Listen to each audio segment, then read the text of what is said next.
Welcome back to Conservative Conversations. I'm your host, Reid. And I'm Frank. Today we're going to be talking about school boards versus California and affirmative action for the Senate. Let's talk about it. Before we get started, listeners, I want to remind you to please subscribe on your favorite podcast platform. You can also subscribe on YouTube to get our episodes. And if you'd like to support us directly, you can make a donation through our podcast host, Red Circle. And you can find links for all this in the show notes and description below. And I'm going to start off with our first story. It's kind of a collection of stories. They all come from California, and they're about school boards, parents and school boards. One of the first stories is from Temecula, California, and it regards the Temecula Valley Unified School District. They recently voted to not adopt the state's curriculum for elementary school, and specifically elementary school, because they thought some of the curriculum contained sexualized material and stuff like that. Things we've seen before, brought up as issues at school board meetings as of late. But one particular case, thing that makes this case interesting is that the parents had voiced their concerns about this curriculum to the school board during their meetings. And then the school board, who the board members are voted or elected by the people that live in the district, voted not to adopt part of the curriculum. But then Gavin Newsom, the governor of California, decides to go be a big bully, and he was trying to, one of the things he was trying to do is, force the school district to adopt the curriculum, and at the same time, he was trying to get the state legislature to pass, like, a certain bill that gives him and the state more power over enforcing curriculums. Yeah. And it included the ability to fine this school district like $1.5 million for not adopting the curriculum. And they have since voted to adopt parts of the curriculum with the intent to request modifications and maybe change how some of the content is presented. Yeah. In part to avoid the potential legal backlash from the state.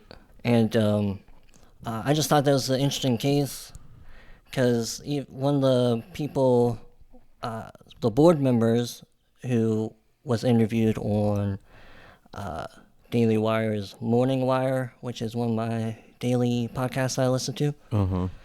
And she pointed out how, the state's constitution, I don't think she specifically said the state's constitution, but I think that's what she was referring to, gives local power to, like, for these types of school district issues. And, since the board voted, according to the will of the people that elected them, Yeah. Their choice to not implement the curriculum should be upheld. But, of course, Governor Newsom doesn't see it that way. He thinks these board members and the parents are extremists for not wanting to implement certain curriculum instructions. Right. But I think the current status of the situation, like I said a minute ago, is that the school did decide to adopt parts of the curriculum, and they plan to make appeals and modifications to it. And I think some of those appeals include, just appeals to the fact that the state's trying to force them to adopt the curriculum, maybe like lawsuits like that, I guess. Mm-hmm. Anyway, so to move to the next school, there is an issue in, I believe it's Chino, California, in the Chino Valley Unified School District. And this one got a little bit rowdy. I'll have to put some links in the show notes to some clips. But one of the issues at this particular meeting had to do with adopting a school district policy where if a student is exhibiting behaviors of like transitioning or whatever like that, Yeah. that the parents must be notified about it. Uh-huh. Well, Tony Thurman, a fellow who works for state government of California, I think he's some sort of superintendent, he showed up to this meeting to speak against adopting that policy. And because some of the things he said was because it will harm children, and some children aren't safe at home and won't be safe at home if the school adopts a policy where they have to notify the parents of this kind of stuff. But he was there speaking at the meeting, and he ran over his 1 minute allotted speaking time. Yeah. And then he tried to come back and speak some more, and from what it seems like, one of the board members who, again, from what it seems like in the context of the video, must have used to work on the state level of some sort, because she kind of calls him out and says, if they were to do something like this in Sacramento, they would be shut out of the meeting and stuff like that. And it's quite an interesting video. My overall point is that particularly in California, it's kind of interesting to see this happening, because earlier in the summer, back around Pride Month, there was this story of the, I believe, Glendale school district, where a lot of the parents came out and protested against some of the stuff that they're teaching there, and some of the books that they have in the school libraries, which has been an issue that we have even covered before. I think it's been a while. I wasn't prepared to mention it, so I'm not sure what episode it is, but Right. I believe the title does mention books in school. That's the first part of it. Books in school. But anyway, so yeah, there's been quite a few recent instances of parents and even the school board members themselves starting to speak out against these LGBT issues in the class curriculum. And I think it might be one of those sleeper issues in the election next year, because a lot of parents aren't happy with what some of these schools have been doing. Well, and we've seen how big that issue can be. Like, Glenn Youngkin's race was big on education at the time that he won his. So, I mean, voters do care about that issue. Oh, yeah, so. Definitely. Well, anyway, does that take me over to... Yeah, I guess pretty much. Yeah, that's all I really had to say is I think it's interesting, for one, and good to see these events happening at the school boards, the parents and some of the members speaking up themselves, and taking action against or to the states where they're trying to cram the stuff down on them. That's right. Taking it to the streets. Right. And the last thing I'll add is this board member that the Daily or the Morning Wire interviewed made a really good point, and which is the founders designed the Constitution to give local control. Right. And that's what they're fighting for in their school district. Yeah. But yep, that's all I got for my stories. My first set of stories. All right. Well, that's interesting that you should mention some of those names. Be talking about California and talk about Governor Nuisance. Yeah. And because apparently I just saw that apparently Dianne Feinstein surrendered power of attorney to her daughter.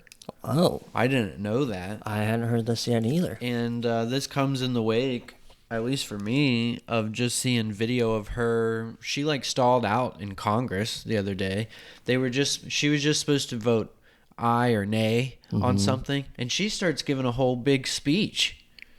I gathered you all here today so we could talk about blah, blah, blah. And they're telling her, just say aye. Just say aye. You know? And she starts laughing and she's like, well, aye. Oh, goodness. It was awkward, okay? I'm sure. But she, her mental state has been declining for a while. I think it goes back to like 2020. People have been asking questions about her. It's definitely been fitness. Increasing as of lately.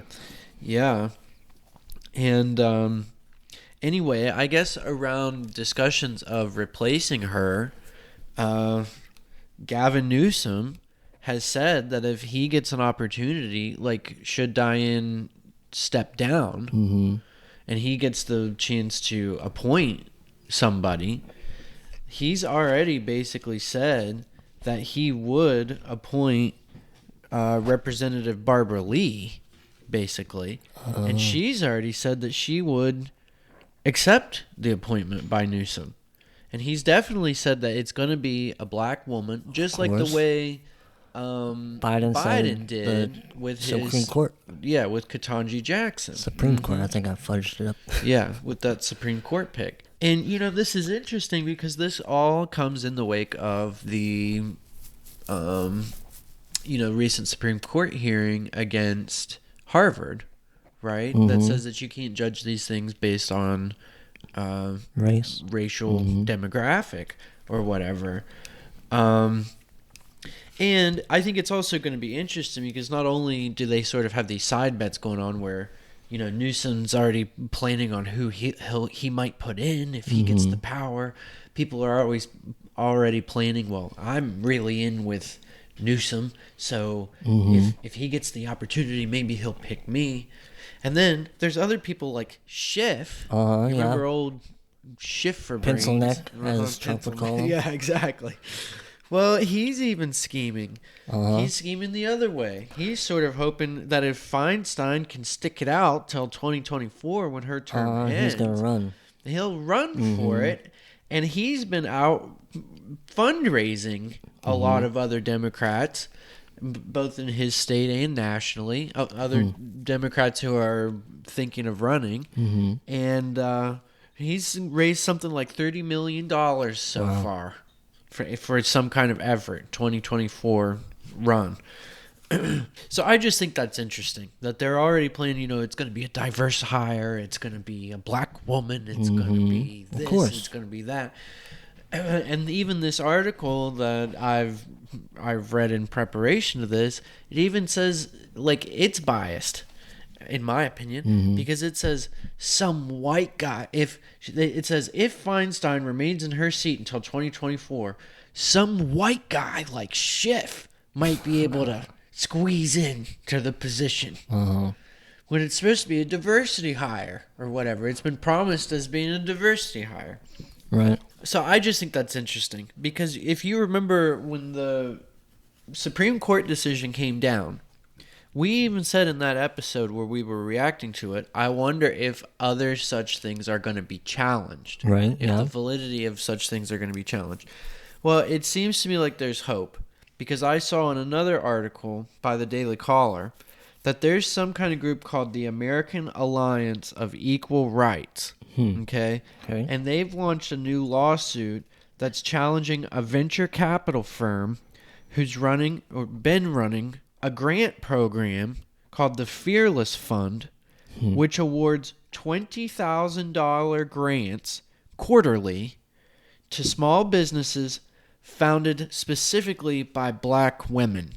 That's their entry. They only are seeking female black applicants. That's their pool. They restrict it to all other people, and they will certainly only award it to black female businesses. That's their thing. That's what they're giving out the $20,000 for. Well, this group's trying to challenge it and saying that it's a racially discriminatory contract and that it shouldn't be legal or valid because it's racially discriminatory in nature. You know, you get what I'm saying? Yeah. So they're challenging that. And they're also seeking a temporary restraining order and injunction barring them from continuing to award the award or give out the award. So I think that's interesting. I don't know exactly where it'll go. It seems to me like it's a private company giving away funds. Exactly. I know, right? But I don't know. We've said, I wonder if anybody will challenge this types of stuff. And here, apparently, people are. They're going to go running around challenging it. So it'll be interesting to see what sticks and what doesn't. I think there's definitely going to be a trial and error to figure out what the new lines are for stuff like that. Right. But, yeah, it does sound like that is a private company who's offering these scholarships. Well, they're grants. Oh, grants, okay. That's the thing that I don't understand. I don't know if the government is somehow involved. Like, maybe they give the company this money or what. I need to look a little bit more into that. But okay. Well, and if that's... It says it's a venture capital firm that's running a grant program.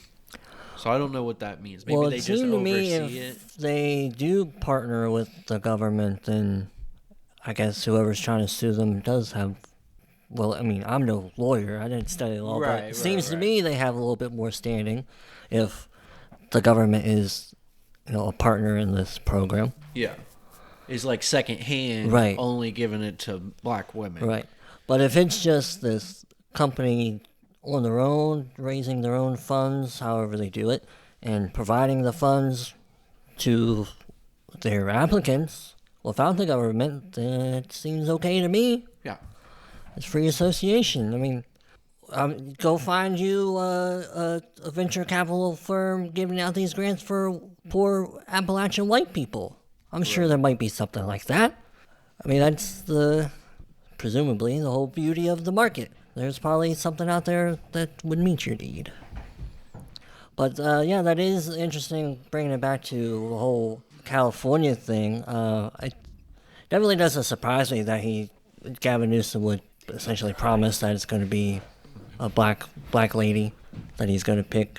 And also, going back to the Dianne Feinstein thing, one, it doesn't really make sense to me whoever is convincing her to stay in there, why they would do that. Because Gavin Newsom does get to pick her replacement until the next election, and it's going to be a Democrat. So what would the Democrat Party and the Senate Democrats be afraid of to have Dianne Feinstein finally give up her seat? I don't know. I just think some of them just won't relinquish power. Right. I mean... Well, it still goes to... It's kind of a common thing right now with the Democrat Party, and to some extent the Republican Party. But the other Democrat example is Fetterman. He's still in the Senate. Fetterwoman. That's right, he said it himself. He is Fetterwoman. Fetterwoman. But yeah, there's no real good reason why he should still be in the Senate.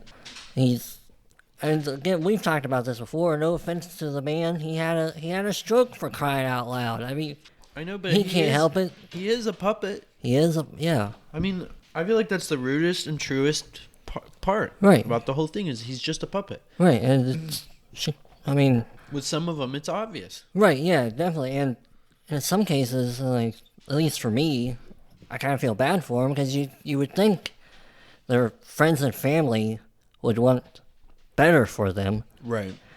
Because part of the whole suspicion of why Fetterman was in the hospital for a while, being treated for depression, is because he doesn't really have the capacity to perform his duty in the Senate the way he needs to. So going to cause some, cognitive dissonance and, make somebody feel depressed and inadequate and such like that. Right. So it's terrible that, some of these people surrounding these politicians don't seem to want what's actually good for them. And then to the Republican example, we recently saw Mitch McConnell have a little scare where he kind of froze up right when he was about to give a speech, and people weren't sure what was going on. Well, and he looked cold and clammy to me, right, from what I saw, but he didn't look good. He looked very pallid, is the word, very pale and unwell. Right.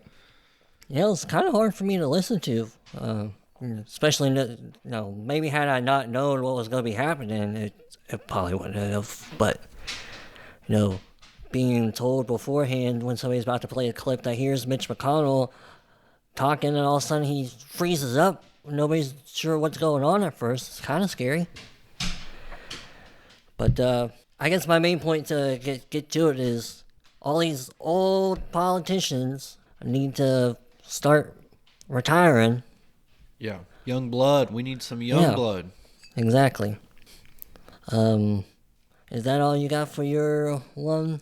Well, yeah. I mean, I guess the way to end it would be to say it doesn't all need to be racially charged either. Uh-huh. Right. It should be organic. Right. I mean, like, even if Newsom does just pick a black woman to pick a black woman, she's only going to be there until 2024. Exactly. So what's the big deal? You can still have shift run, and apparently, if he's raising all this money, it kind of seems like either it's Californians or somebody. Yeah, somebody really wants someone elected. Versus Barbara Lee, you say? Yeah, Barbara Lee. At least it's not what's her name, but she's in the Senate. Not Senate, the House. I mean, from Los Angeles area. When you see them at the gasoline stations. Oh, yeah. What the heck's her name? She's Water. a nut. Waters? Maxine Waters. Yes, that's it. Yeah. She's a nut, even for the land of nuts and fruits. Yeah, in California. She's a nut. Yeah, but I guess we'll see in due time how this all shakes out. The whole California Senate seat, the affirmative action. Almost forgot what it was called. Yeah, the potential. Yeah, affirmative action. Exactly. Yep. But with that, we'll move to my next topic, which is about sort of a combination. It's about the border and fentanyl and drug overdoses. I was listening to another Fox News Rundown podcast, and the anchor Jessica Rosenthal was interviewing a fella by the name of Dr. Rahul Gupta, who is, what is his title? Hold on here. Okay, he is President Biden's head of National Drug Control Policy. So he kind of sounds like maybe a cabinet member? I don't really know. Because I was expecting, his title to say, what department he's in. He's just the head of some policy. But anyway, they were talking about,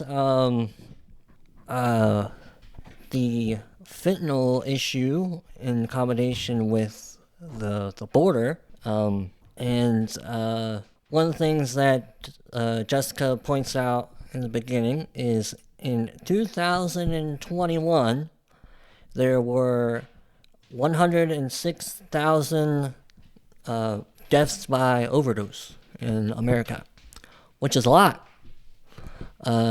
Especially if you want to compare it to, I want to say it's the 30-something thousand that the libs like to talk about that die from gun violence each year. How many people died from drugs?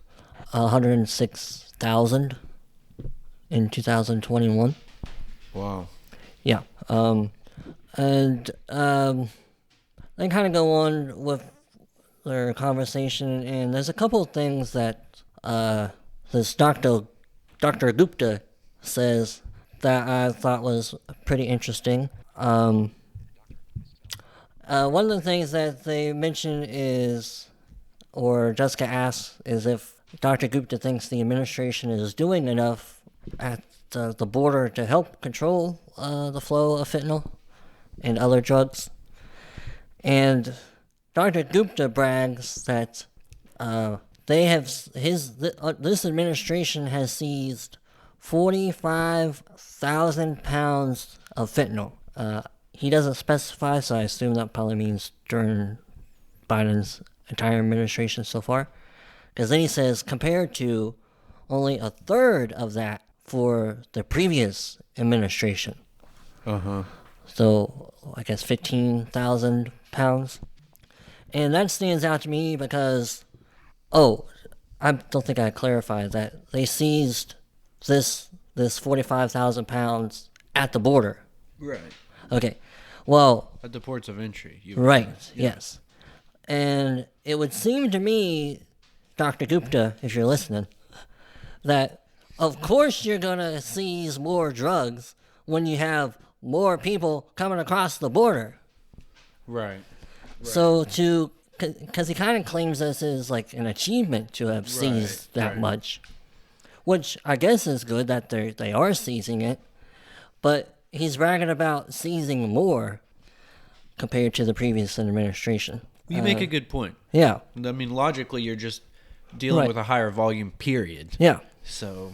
Now, I mean, I don't know how or what stats you would try to look at to really compare them, because I guess you'd want to have to try to break it down like per 1,000 or 100,000 people that have crossed the border or something like that to get a better comparison. But just the statistic he's providing on his face, like I said, to me it makes me just think, well, of course you're going to have more seizures because we got more people coming across the border. Right. And then there's another number he throws out, stat that he throws out that I find a little funny on its face. And again, with more context, it could make a little bit more sense. But he says, Dr. Gupta says, only 2% of personal vehicle traffic was being scanned for drugs coming through the ports of entry during the previous administration. And he says that's not acceptable to him or Joe Biden. Yeah, 2% definitely does not sound like a lot of vehicle traffic that's being scanned through the ports of entry for drugs. But I would also question, or it makes me question, especially if that's not an acceptable number, what would be acceptable, and to reach that acceptable number, is it required that we break people's constitutional rights? Because maybe only 2% of vehicles were scanned because they only had 2% of the vehicles with probable cause to scan them. Right. Now maybe I'm ignorant of the law and they don't need probable cause to scan the vehicles, but it seems like that could be an issue. Which again is why I said maybe with some more context, maybe this 2% stat would make a little bit more sense. But it almost, I mean, to me, especially when they say that's not an acceptable number, it seems like, it seems like they just want to increase the number to like beat a quota, regardless of what other issues may be at play. It's interesting. Let me see if I had any other notes. They probably do see it more as like a quota system, wouldn't you think? Say that again. I said they probably would see it more of like wanting to have a quota. Mm-hmm.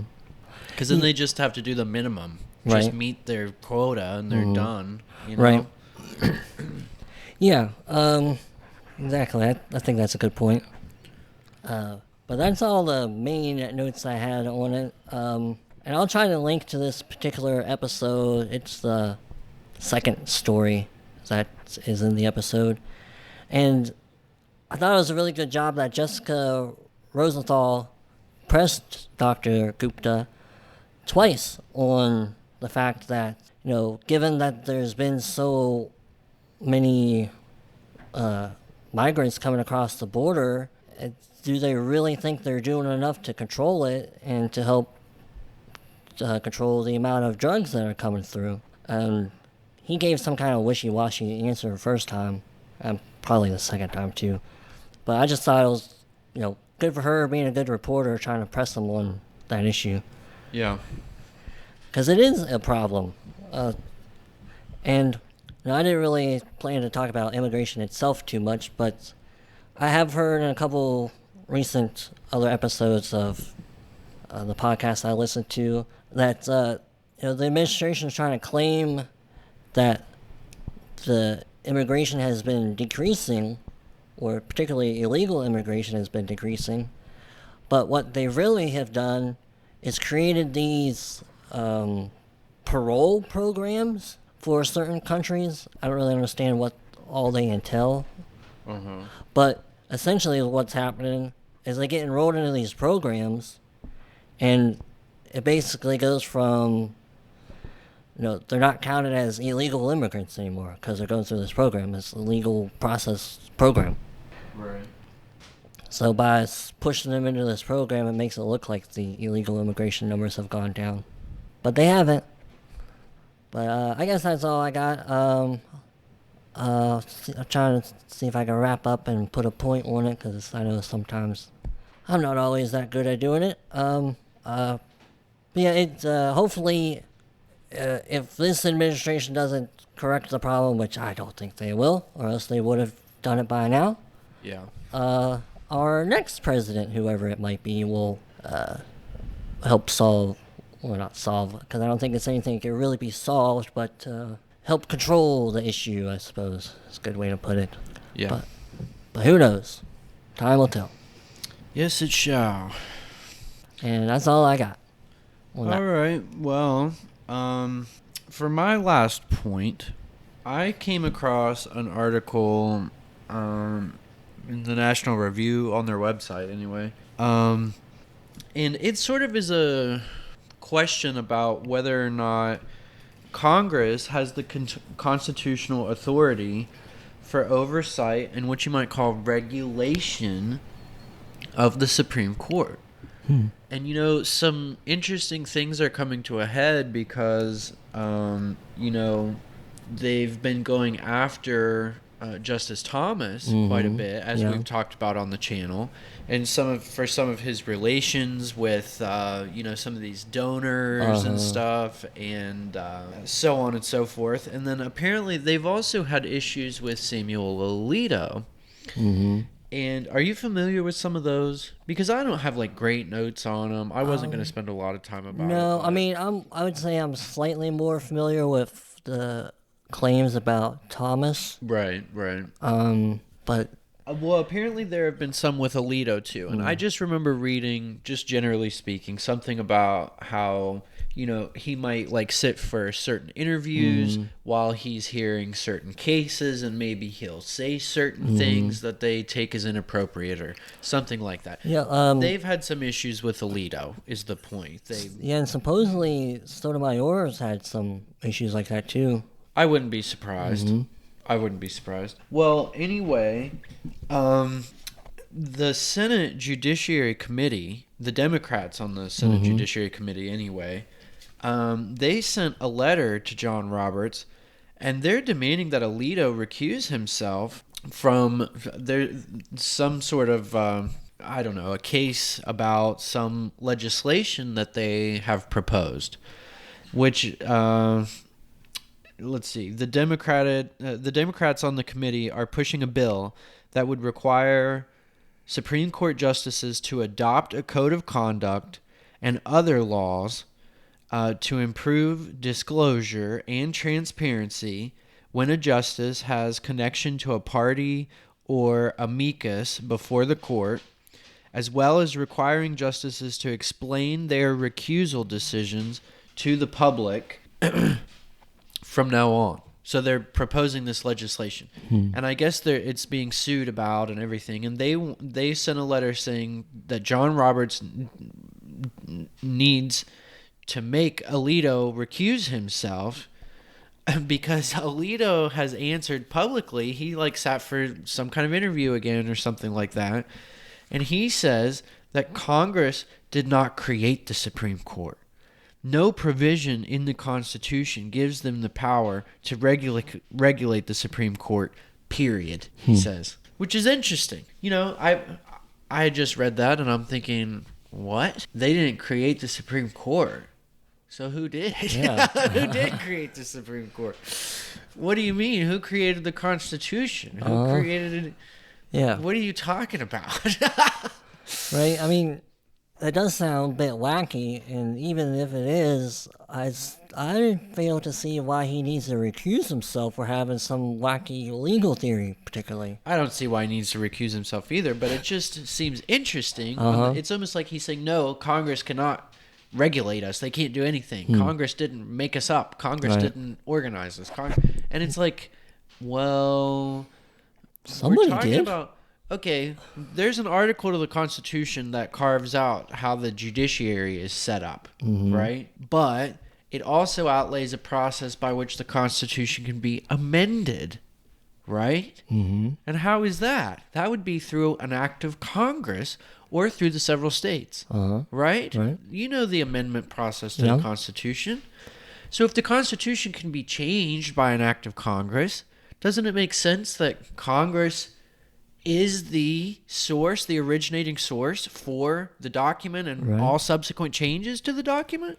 Seems like it to me. Well, it makes sense to me. And Keegan jumped into it. I just find this whole thing interesting because theoretically, I would agree with Alito every day of the week. Mm-hmm. But on this one, I don't.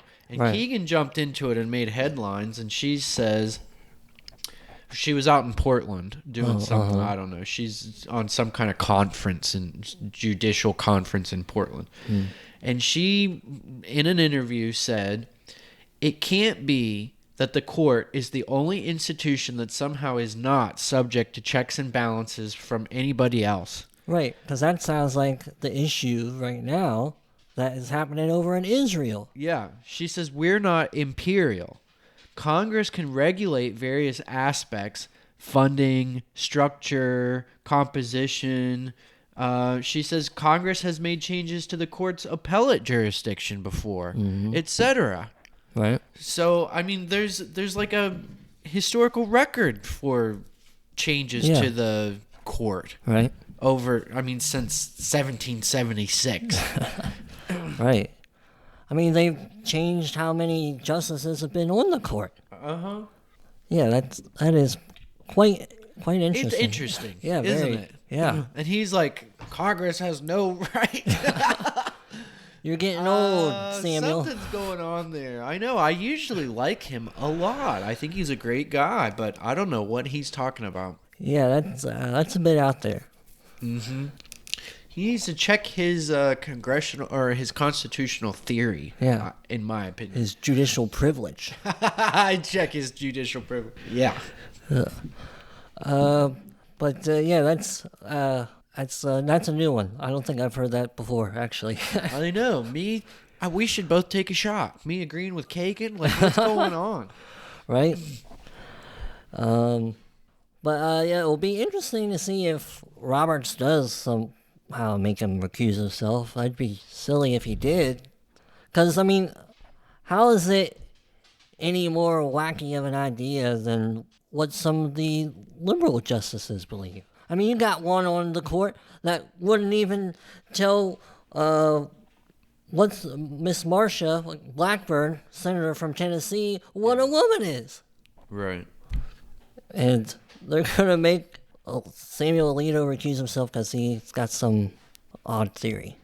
Doesn't make sense. I don't see it really happening. I mean, John Roberts is not the most conservative guy on the bench, but he also is not the worst one, so I don't see him fold into this. Yeah. I mean, I don't know. It's just like I said, it was interesting theoretically. So I just brought it up. Yeah, definitely. Just to have a interesting conservative conversation. Exactly. That's what our show is. Yep. And with that, is that all you got? Yes, it is. All right. Well, folks, if you enjoyed this conservative conversation, please be sure to subscribe on your favorite podcast platform. You can find us on Apple, Spotify. I believe we got some good listens on iHeartRadio. and you can find us on many other platforms. You can also find the audios on YouTube. You can find the links to those in the description. And if you'd like to support us directly with a donation, you can do that through our podcast host, Red Circle. Again, we got links for that in the show notes and description below. Yes, and wherever you're listening to us, I hope that you will like us, share us, give us that thumbs up on YouTube if you're watching there. Share with a friend or two using the share button. And as always, thanks for listening.